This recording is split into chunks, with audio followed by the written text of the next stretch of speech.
Idealvoyance.fr, coaching de vie spirituelle par téléphone, chat et email présente. Sud Radio, à votre écoute, 16h-17h, Alexandre Delovan.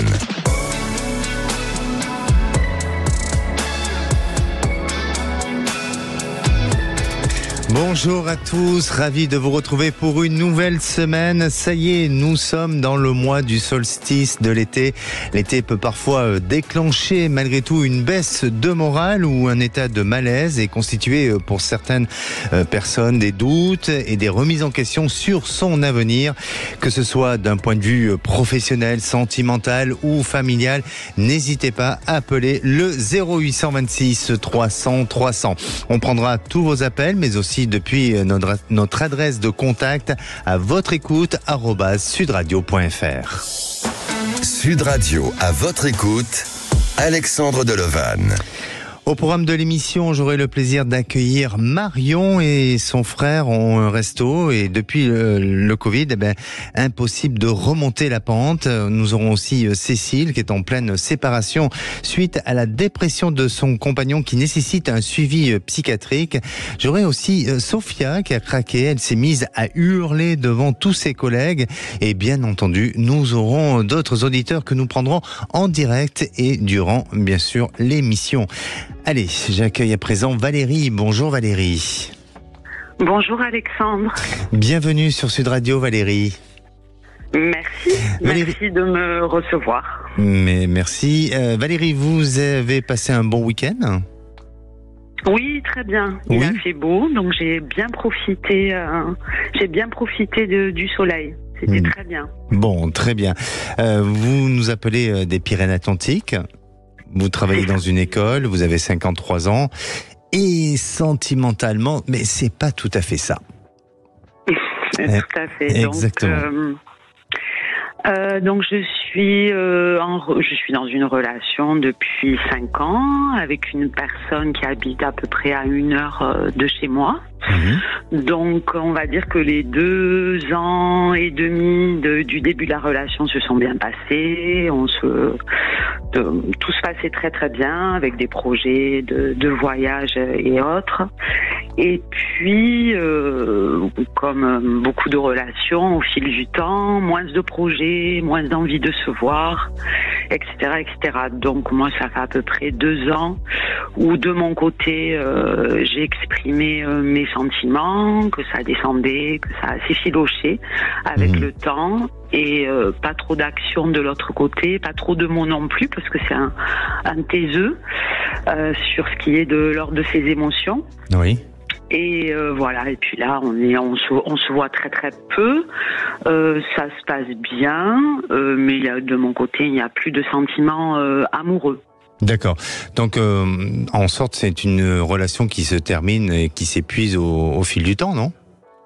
C'est ça, c'est ça, le hic.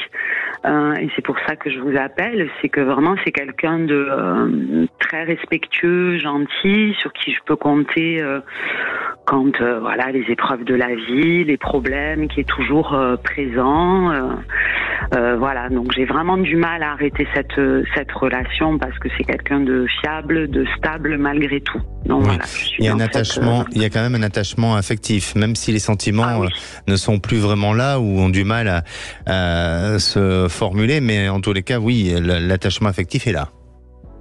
C'est ça, tout à fait. Et donc, votre question, c'est laquelle ? Alors ma question, c'était sur mon avenir sentimental, donc sur voilà mon avenir sentimental. Est-ce que je vais faire une autre rencontre quand est-ce que je vais être capable d'arrêter cette relation? Parce que voilà, c'est un peu, je me sens m'enfermer moi-même dans cette relation. Il y a beaucoup de respect, d'affection, et du coup ne pas pouvoir ouvrir sur une autre histoire, une éventuelle autre histoire. Oui, c'est vrai qu'en vous écoutant, j'ai l'impression que vous vous piégez un petit peu dans le sens où à la fois, bien, vous entretenez cette relation parce que vous avez, mais vous y trouvez quand même un côté agréable de cette personne et aussi de ce que ça peut aussi apporter et nourrir dans votre quotidien. Et puis il y a une véritable souffrance parce qu'il n'y a pas justement ce waouh, ces sentiments qui sont là et qui ne donnent pas l'envie de se projeter et d'aller plus loin. Après, à vous de vous écouter, à vous de prendre une décision, à vous aussi d'être peut-être un peu plus ferme avec vous-même et de vous respecter. C'est peut-être avant tout, c'est ce qui est peut-être le plus important, de se respecter, c'est-à-dire que à un moment donné, non pas de se forcer à faire les choses, mais tout simplement de se dire est-ce que je mérite ça et est-ce que je le mérite pas, et de prendre une véritable décision et non pas de rester un petit peu dans cette notion d'indécision, surtout que vous connaissez votre lien que vous avez avec lui, l'attachement que vous avez avec lui, même peut-être un peu le sentiment, parce que même s'il n'y a pas un sentiment d'amour, mais il y a peut-être sûrement un sentiment d'affection et d'attachement qui est là. Donc, mais lui, peut-être qu'il souffre aussi de ne pas avoir une femme face à lui qui s'engage plus. Donc, pensez à lui aussi et à son bien-être. Et son bien-être, c'est peut-être de prendre une véritable décision. Et pour moi, c'est ce que vous allez faire. Vous allez décider, peut-être que ça va demander encore un petit peu de temps, mais je sens que vous allez décider courant de cet été. Alors cet été, là, ça en y est, hein, l'échéance est là.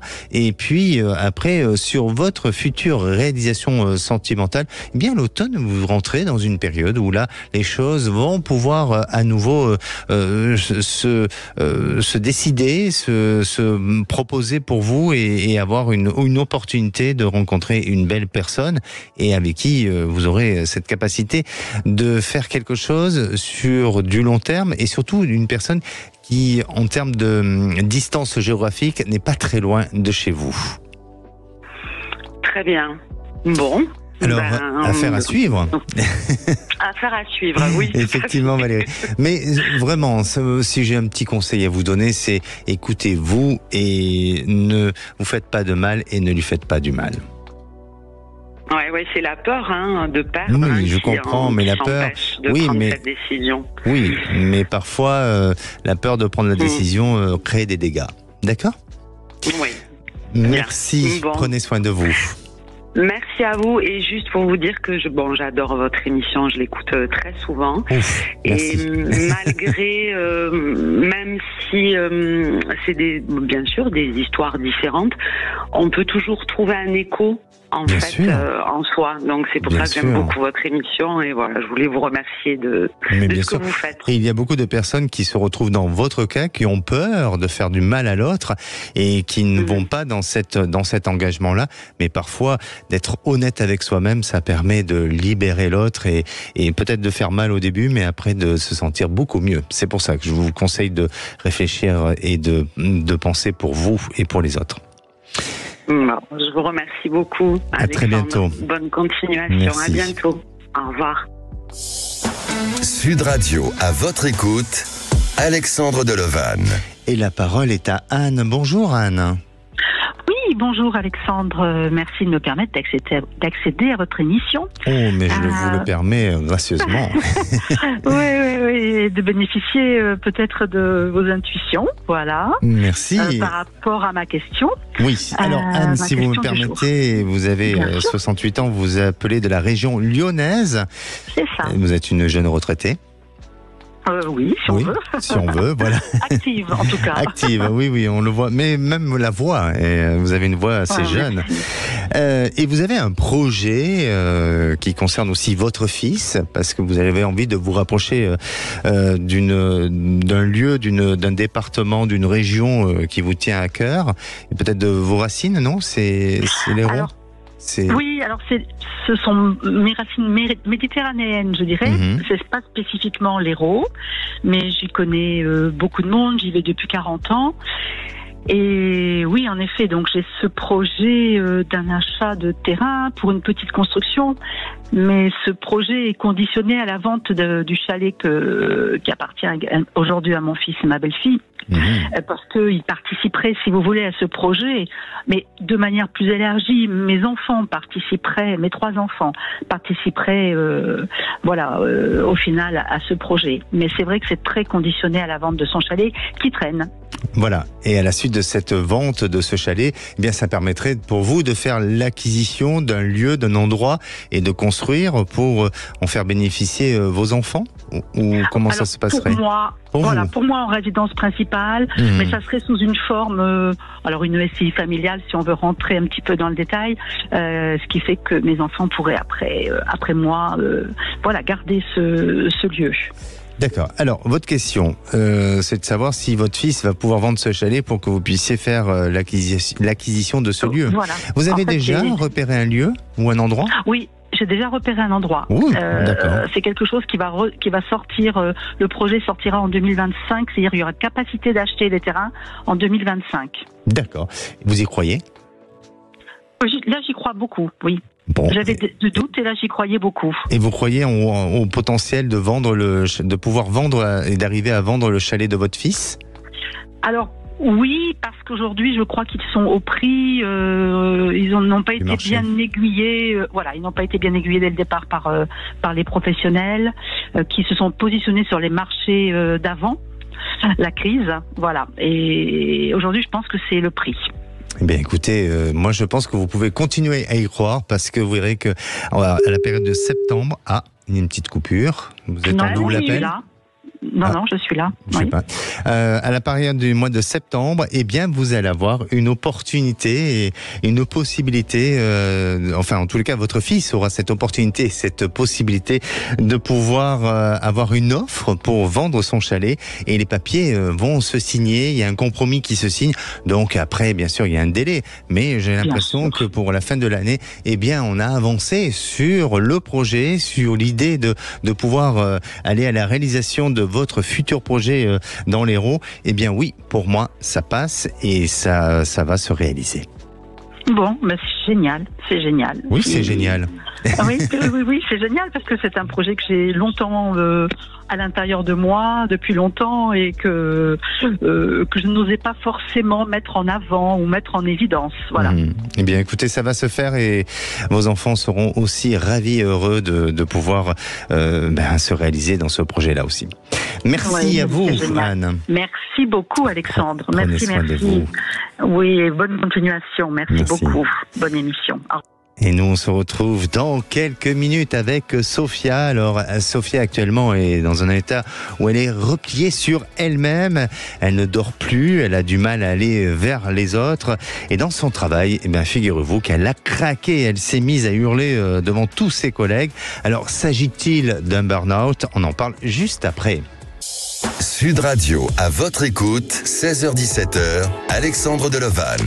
Et de retour sur Sud Radio, merci d'être à l'écoute de votre émission. Alors c'est le moment de poser toutes vos questions ou de témoigner à l'antenne au 0826 300 300. Aude au standard vous attend. Et avant de retrouver notre prochaine auditrice Sophia, c'est le moment du saviez-vous. Le saviez-vous, selon une étude récente par Opinionway, 34% des salariés français seraient en burn-out et parmi eux 13% en burn-out qualifié de sévère. Alors au total, soit plus de 2,5 millions de personnes qui auraient vécu un burn-out. Et si vous avez besoin de témoigner ou vous avez vécu ce genre de choses, n'hésitez pas à le faire sur le groupe À votre écoute sur Facebook ou tout simplement de venir témoigner à l'antenne. Et à présent, j'accueille Sophia. Bonjour Sophia. Bonjour Alexandre. Bienvenue sur Sud Radio, Sophia. Merci de m'accueillir sur votre antenne, dans votre émission. Merci à vous. Vous avez contacté en 2021 pour une question amoureuse et vos prédictions ont été réalisées, même si c'est plus d'actualité, donc vous aviez bien vu. Bon, merci. Et aujourd'hui, vous appelez pour un autre sujet? Oui, voilà, je travaille depuis 20 ans dans l'insertion des jeunes. Oui. J'ai subi 2 agressions il y a 15 ans, pas reconnues par mon employeur, donc j'ai fait une dépression assez longue et lourde. Et 3 ans après, mais j'ai été accompagnée par ma direction et là, j'ai pu m'en remettre, même s'il y a eu un procès, etc. Et donc, depuis 2 ans, les situations changent. Les jeunes sont de plus en plus en difficulté. On a de plus en plus de pression. On doit mettre les jeunes dans des cases. Chaque fois qu'une personne s'en va, elle n'est pas remplacée et on distribue à ceux qui sont présents. Et j'alerte, moi, depuis 2 ans, ma direction que j'ai trop. Je ne suis pas entendue. J'ai fait un burn-out l'année dernière, mais comme j'ai eu des promesses, j'ai repris au bout de 2 mois. Et cette fois, c'est plus lourd. Donc, depuis fin mars, j'ai craqué, j'ai hurlé après ma RH, après ma responsable, à force de demander, d'attendre, etc. Et sans m'en rendre compte, j'ai fait un burn-out et là je suis sous antidépresseurs, anxiolytiques, je m'endors à 3-4 heures du matin, je ne peux plus répondre à des amis, sauf mes enfants et mes petits-enfants, je ne peux pas faire autrement. Je suis fatiguée, épuisée, je fais des crises d'angoisse, je vois que je vais aller un peu mieux, mais je voudrais savoir si vous voyez quelque chose de positif après. Est-ce que je vais reprendre dans quel contexte, avec cet employeur, comment? Et j'ai 61 ans maintenant, je dois encore travailler, je suis très très fatiguée. Je comprends. Et on l'entend aussi au travers de votre voix, qu'il y a une fatigue et il y a aussi des angoisses qui ressortent réellement. Alors moi je vais vous poser une question parce qu'en dehors de l'activité professionnelle, vous avez bien donné les choses et vous avez, je dirais, enfin vous avez bien expliqué, mais est-ce que aujourd'hui, et là on est hors contexte professionnel, est-ce qu'aujourd'hui, par rapport à votre lieu de vie, vous êtes bien? Je suis un peu embêtée parce que je dois m'occuper de la maison de mes parents y habiter régulièrement parce qu'il y a tout l'entretien à faire. Mon père est en maison de retraite et ma mère est décédée. Puis j'ai ma maison à moi. C'est un petit appartement, mais donc je vogue entre les deux. D'accord. Alors, pourquoi je vous pose cette question? Parce que pour moi, cette angoisse qui est générée, alors bien sûr qu'il y a le côté professionnel qui est là, et effectivement, et puis il y a des méthodologies et des process aujourd'hui qui ne s'adaptent peut-être, je veux pas dire pas, mais en tout cas qui fonctionnent peut-être pas très bien par rapport aux besoins, et puis bon, voilà, je suis pas là pour essayer de vouloir donner certaines vérités ou quoi que ce soit, mais pour moi, et ce que je ressens, c'est que vous êtes dans une fragilité. Pourquoi? Parce que autour de vous et dans votre environnement, il y a un stress, il y a, je dirais, un manque de repères, il y a une perte de repères. Alors peut-être que cette maison avec les parents crée trop de surcharge pour vous, émotionnellement, je parle. En plus. Excusez-moi, il y a aussi que j'ai un frère handicapé très lourdement dont je dois m'occuper. Mon père handicapé et en même temps en maison de retraite.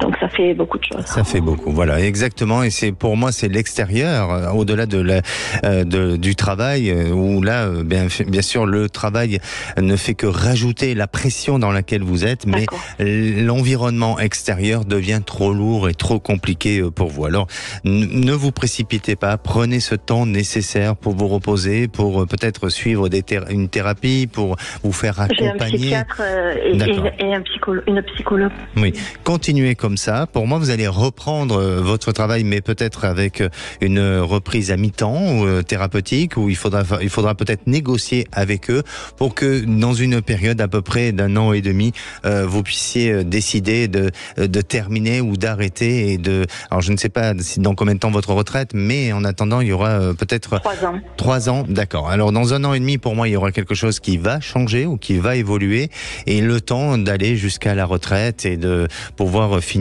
tout ça convenablement. Mais vraiment, c'est l'extérieur qui aujourd'hui est en train de vous asphyxier et donc de devenir trop difficile. Comment faire? Oui, c'est difficile à dire parce que c'est votre famille et vous pouvez pas abandonner votre famille. Donc c'est pour ça, il faut vous faire accompagner et travailler aussi sur une bonne gestion. N'hésitez pas à nous tenir au courant, Sophia. D'accord, merci. Vous voyez une amélioration quand même? Oui, une amélioration, mais prenez ce temps nécessaire pour prendre soin de vous et de mieux gérer les choses, d'accord? Merci beaucoup, Alexandre. Merci, prenez soin de vous. Merci, au revoir. Et à présent, vous avez, peut-être un doute, vous avez des questionnements sur votre devenir. N'hésitez pas à appeler le 0826 300 300. Nous, on se retrouve dans quelques instants avec Cécile. Alors, Cécile est en couple depuis 7 ans. À ce jour, elle est en pleine séparation. Le souci se pose sur le logement à venir. Va-t-elle pouvoir se reloger? Ne bougez pas, on en parle juste après. Sud Radio, à votre écoute, 16h-17h, Alexandre Delevanne. Et de retour sur Sud Radio, bienvenue à tous ceux qui nous rejoignent dans l'émission À votre écoute. Je rappelle que nous sommes en direct. Et si, comme Sofiane, notre précédente auditrice, vous avez vécu un burn-out ou bien vous avez d'autres questionnements concernant votre futur, appelez le 0826 300 300. On prend tous vos appels et nous sommes, je rappelle, en direct. Et à présent, je vais vous donner quelques petits conseils pour sortir d'un burn-out. Alors, il y en a plein de conseils, mais voilà, j'en ai sélectionné quelques-uns. Dans un premier temps, pratiquer des exercices physiques et musculaires régulièrement, c'est important pour donner une réoxygénation à notre système cérébral. Mener aussi un mode de vie sain et il faut s'alimenter correctement. Faire part de ses difficultés à un professionnel de la santé et à des personnes aussi de confiance qui sont proches de vous.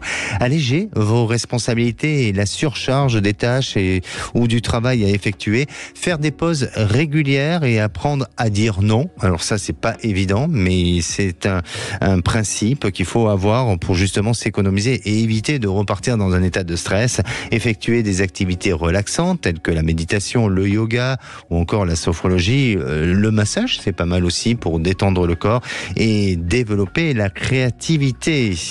Ce qui est important pour redonner de la confiance en soi. Et à présent, j'accueille Cécile, pardon. Bonjour Cécile. Bonjour Alexandre. Bienvenue sur Sud Radio. Merci. Alors Cécile, vous avez 51 ans, vous appelez de l'Aveyron, vous travaillez dans le commerce, c'est bien ça? C'est tout à fait, oui. Et vous avez été avec votre compagnon pendant 7 ans, ou même plus de 7 ans. 5 ans chacun chez soi et 2 ans de vie commune, oui. D'accord. Et aujourd'hui, eh bien, votre compagnon a des troubles nerveux, psychologiques, il fait une grosse dépression, c'est ça? Tout à fait, oui, c'est ça. Est-ce qu'il y a eu un événement particulier qui l'a amené justement à cette dépression? Une surcharge de travail, en fait, et ça a commencé au travail et il a voulu s'arrêter, chose qu'il n'aurait certainement pas dû faire, parce qu'en fait, il s'est coupé de son monde social. Et vu qu'il n'avait pas d'activité physique autrement, donc il est resté à la maison enfermé pendant 1 an. Donc on sortait, on essayait de sortir. Moi j'essayais de le motiver, mais c'était compliqué. J'ai invité du monde pour pas qu'il se coupe quand même du monde, quoi. Mais en fait, voilà quoi, il avait le goût à rien et puis plus ça allait, plus il s'enfonçait. Donc il est suivi par un psychiatre. Le psychiatre l'encourage à aller voir, partir en hôpital psychiatrique, mais il a peur de ça. Il voit tout en noir, en fait. Et il y a 3 semaines, en fait, il est parti, il a quitté la maison pour retourner chez sa mère, pour peut-être pour me soulager moi. Je sais pas, il en peut plus de cette maison parce qu'en fait, c'est dedans qu'il a fait sa dépression, quoi. Il était en dépression, donc il était toujours dans la maison, donc il la supporte plus. Et il veut, en fait, il veut plus que je supporte son mal-être, donc je pense qu'il a fait ça aussi pour moi. Oui. Mais voilà, moi la maison toute seule, je peux pas la garder, on louait une maison, donc moi là, je suis dans l'obligation de déménager. Donc là, j'ai du mal à trouver un logement. Lui, il me dit qu'il veut se soigner et qu'après, il reviendra peut-être vers moi. Bon, après, on ne sait pas. Donc, je voulais savoir où c'est qu'en était ma situation sentimentale et savoir si moi, j'allais trouver un logement parce que c'est très compliqué, quoi, en fait. Cette maison, vous pouvez pas la mettre en location? Mais elle n'est pas à nous. Elle n'est pas à vous, d'accord. Vous l'avez juste louée. Ah, ok, d'accord. Ouais. C'est juste une location. On avait pris une maison ensemble pour. Voilà. Alors, peut-être, c'est ce que je ressentais aussi. L'histoire de la location, c'est peut-être parce qu'après, elle sera amenée à être louée, à continuer à être dans la location. C'est peut-être pour ça. Oui, c'est très étrange. Oui, c'est très étrange, Cécile, mais effectivement, je vois pas votre histoire terminée. Je sens que votre compagnon, lui, il est dans une véritable dépression. Alors après, il y a qu'un psy qui pourrait définir son degré de de dépression ou un psychiatre. Mais il a une dépression profonde. Oui, voilà. Et il a un suivi, mais c'est peut-être au-delà du burn-out. En tous les cas, il y a quelque chose de profond chez lui. Il y a aussi l'absence du père. Je ne sais pas ce qui s'est passé. Il a perdu son père. Il a perdu son papa, justement, quand il avait cet âge-là, 59 ans. Eh oui. Il a perdu son papa. Son papa a eu un anévrisme à 59 ans et il a été handicapé pendant 15 ans, quoi. Il a perdu il y a 8 ans. D'accord. Mais en fait, à 59 ans, il a eu un anévrisme à l'âge où mon compagnon. C'est l'âge que mon compagnon a. Et je crois que chez lui, il y a des traumatismes qui sont liés au départ de son papa et qui remontent à la surface. Alors peut-être qu'il n'exprime pas forcément, mais il y a quelque chose de compliqué, de difficile.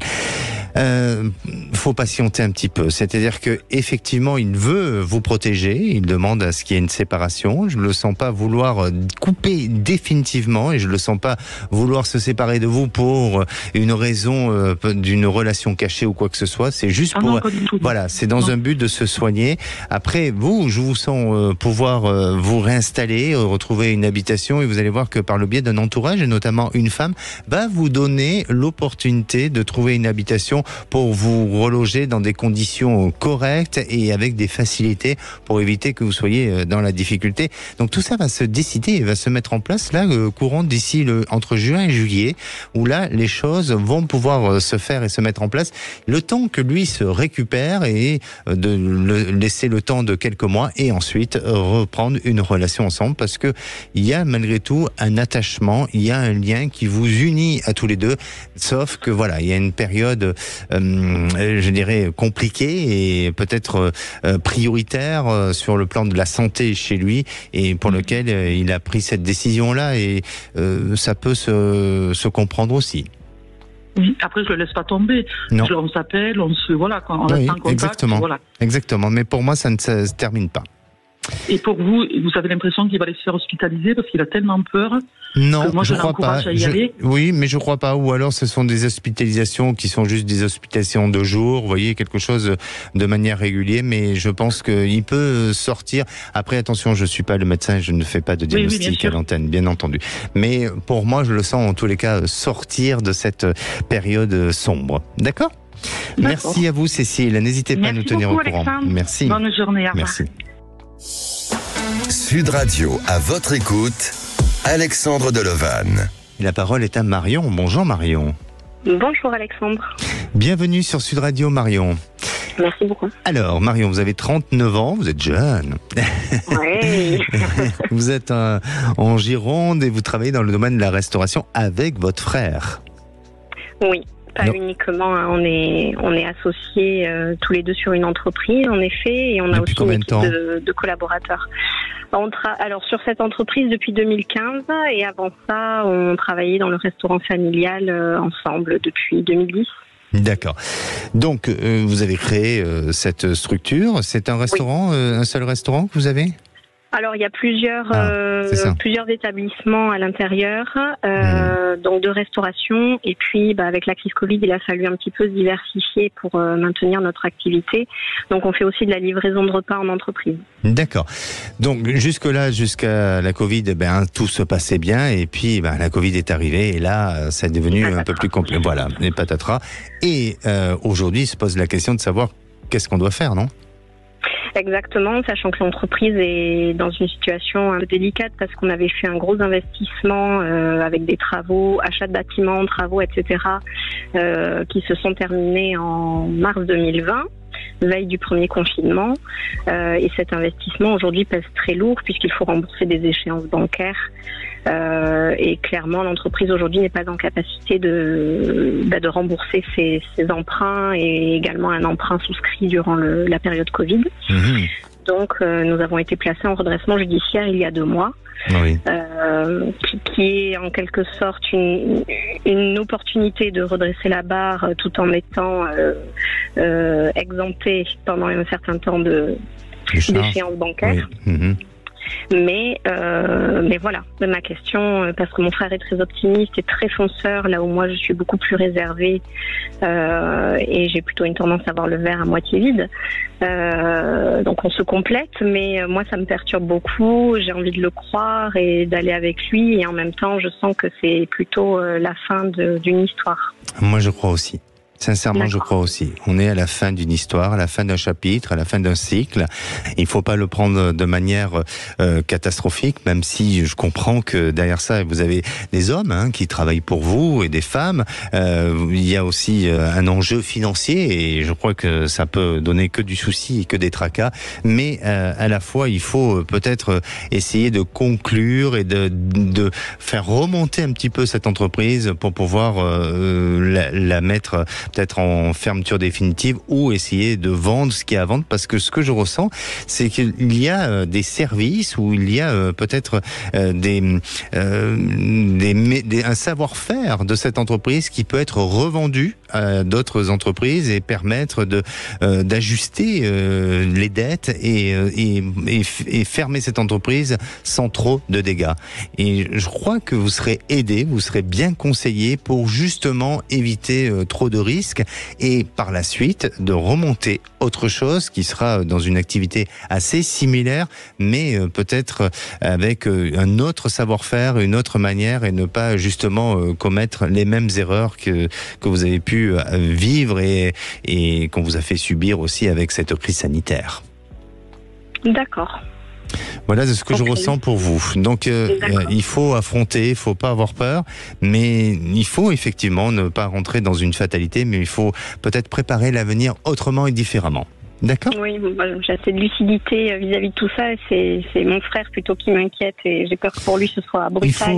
Non, je crois qu'il faut tout simplement essayer de l'amener vers une autre approche et vers un autre dialogue. C'est-à-dire qu'il faut pas l'amener sur un dialogue défaitiste ou d'une fatalité où tout va sombrer et tout ça. Au contraire, faut l'amener vers une stratégie de sortie pour reconstruire autre chose de manière positive et d'en faire quelque chose là aujourd'hui de fragile, en faire quelque chose de fort.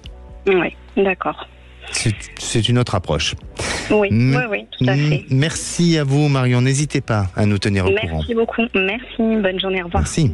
Sud Radio, à votre écoute, Alexandre Delevanne. Bonjour, la parole est à Philippe. Bonjour Philippe. Bonjour. Alors là, nous venons de vous prendre en direct. Philippe, vous appelez d'où ? De l'Aveyron. C'est de l'Aveyron, parfait. Philippe, vous êtes séparé depuis 1 an et demi, c'est bien ça ? Oui, c'est bien ça. Et là, vous êtes dans une situation où le divorce est en train de se prononcer, ou il a été prononcé, votre divorce ? Le divorce a été prononcé. La problématique, on va dire, c'est les problèmes un petit peu notariés où ça prend beaucoup de temps et tout. Et je me demande si c'est pas un peu de mauvaise foi en même temps dans tout ça, parce que les choses pourraient être, elles sont simples puisque j'ai déjà accepté tout. Donc, de mauvaise foi de la part de qui ? De la partie adverse, de votre côté à vous ? Non, de la partie adverse, voilà. Et moi, de mon côté, je pense que j'ai un notaire qui s'en occupe, un cabinet notarial, mais qui s'occupe pas à moitié des choses. Il faut tout le temps les relancer, on les appelle, ils ne répètent pas, ni rien. Enfin, très difficile d'un point de vue communicatif, voilà.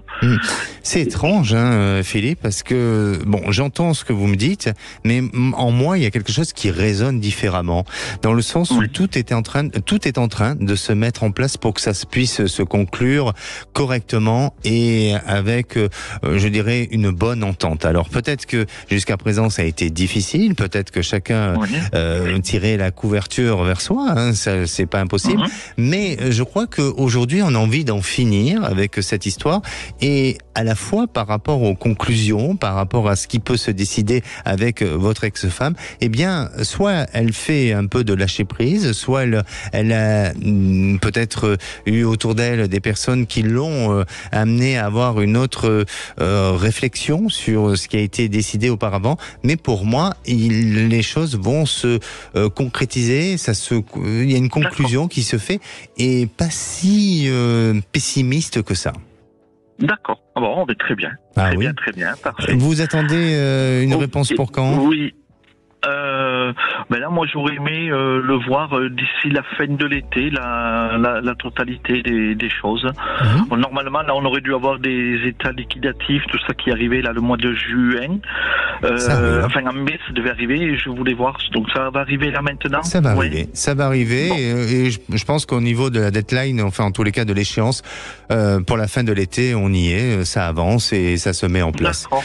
Ayez confiance en l'avenir. D'accord, merci. Et d'un point de vue relationnel, j'ai des rencontres, mais pas de conclusion. J'aimerais vivre évidemment sur une longue relation et tout, mais...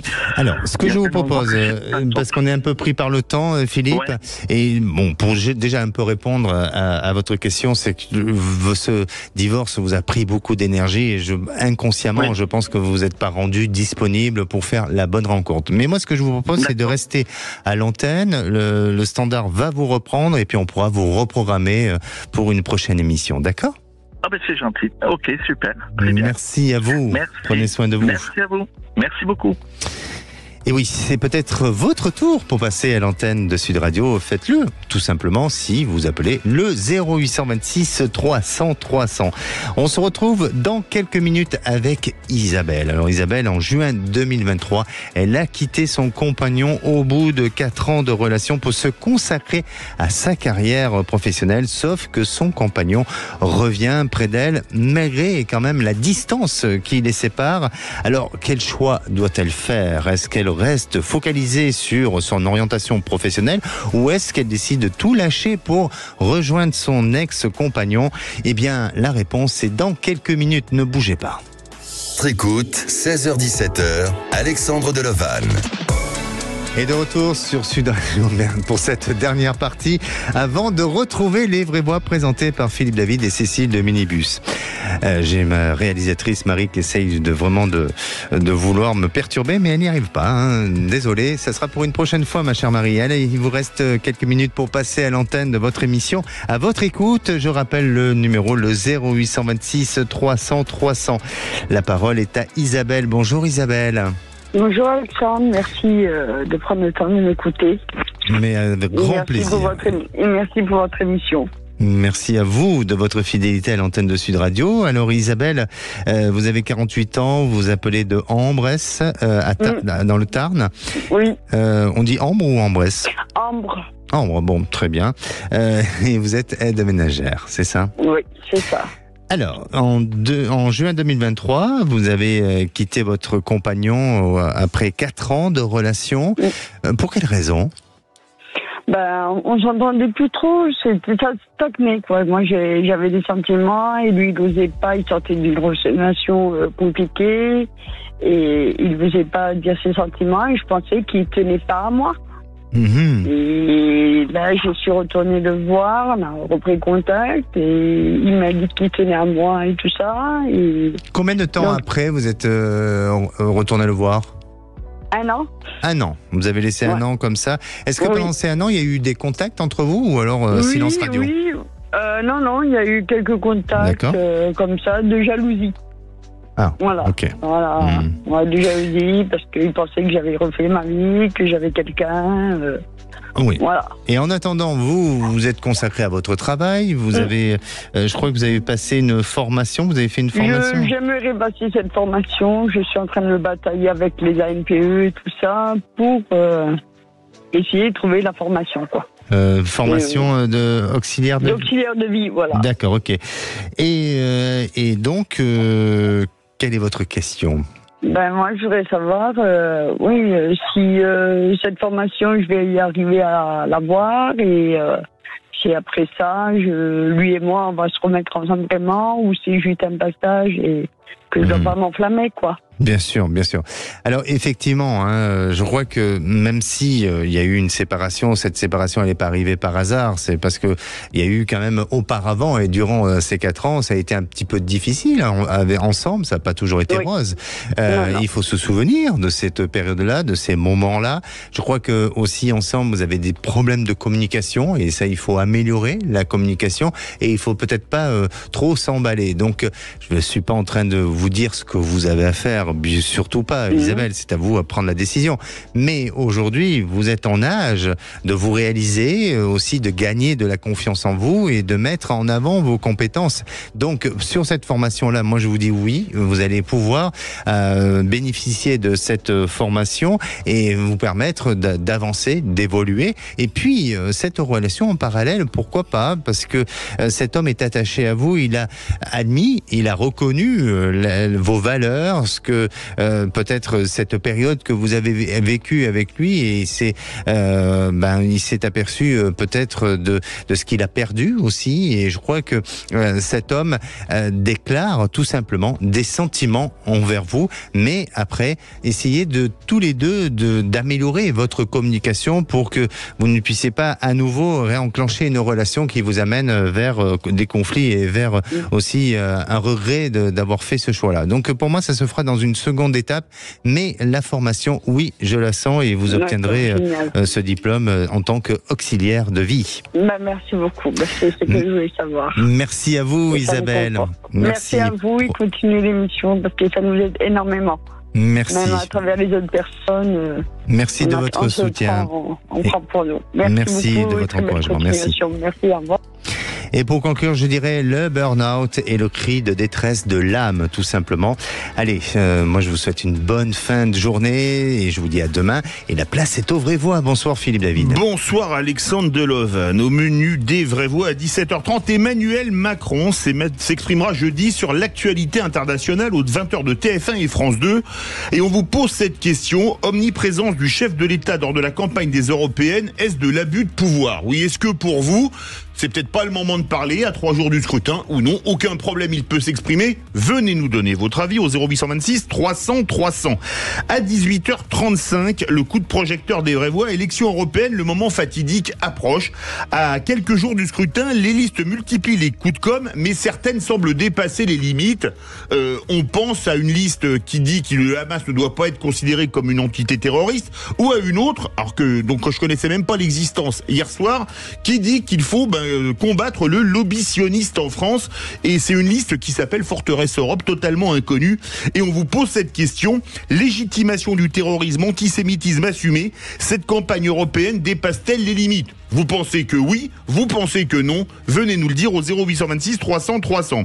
Nos 3 vraies voix du jour: Philippe Bilger, Jean-Michel Fauvergue et Mickaël Sadoun. Bonne émission. Sud Radio, à votre écoute, 16h-17h, Alexandre Deloven.